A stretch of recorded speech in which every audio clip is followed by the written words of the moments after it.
कांवड़ यात्रा के समय भूलकर भी न करें ये गलतियां, नाराज होते हैं भोले बाबा। भगवान शिव की पूजा के लिए सावन माह शिव भक्तों के लिए खास है। सावन माह में भगवान शिव और मां पार्वती की पूजा करने का विधान है। इसी माह कांवड़ यात्रा भी होती है। इसलिए यह जान लीजिए कि कांवड़ यात्रा के लिए शिव भक्तों को किन नियमों का पालन करना चाहिए और गलतियां नहीं करनी चाहिए। यह नियम यात्रा की पवित्रता और धार्मिकता को बनाए रखने के लिए होते हैं। ऐसा माना जाता है कि कांवड़ यात्रा के दौरान कुछ गलतियों करने से यात्रा और जलाभिषेक का फल नहीं मिलता है। आइए जानते हैं कुछ प्रमुख नियम। भक्ति भाव जरूरी। कांवड़ यात्रा के दौरान भक्तिभाव से यात्रा करनी चाहिए। यह एक पवित्र कार्य है जिसे पूरे मन से करना चाहिए।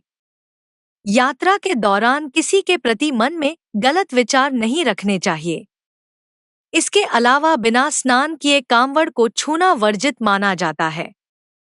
कुछ भी खाने के बाद और शौचालय जाने के बाद बिना स्नान किए कांवड़ को नहीं छूना चाहिए।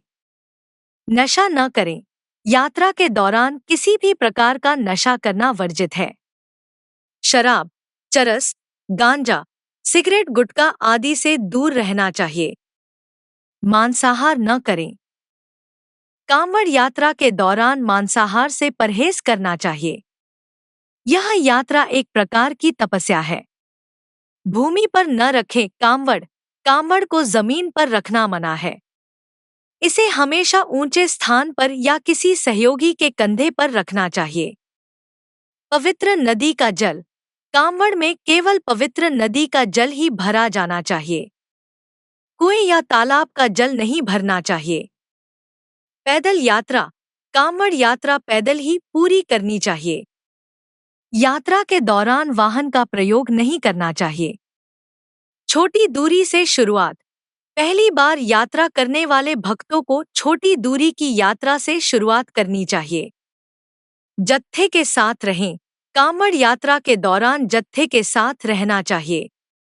इससे सुरक्षा और सहयोग मिलता है। स्वास्थ्य का ध्यान रखें।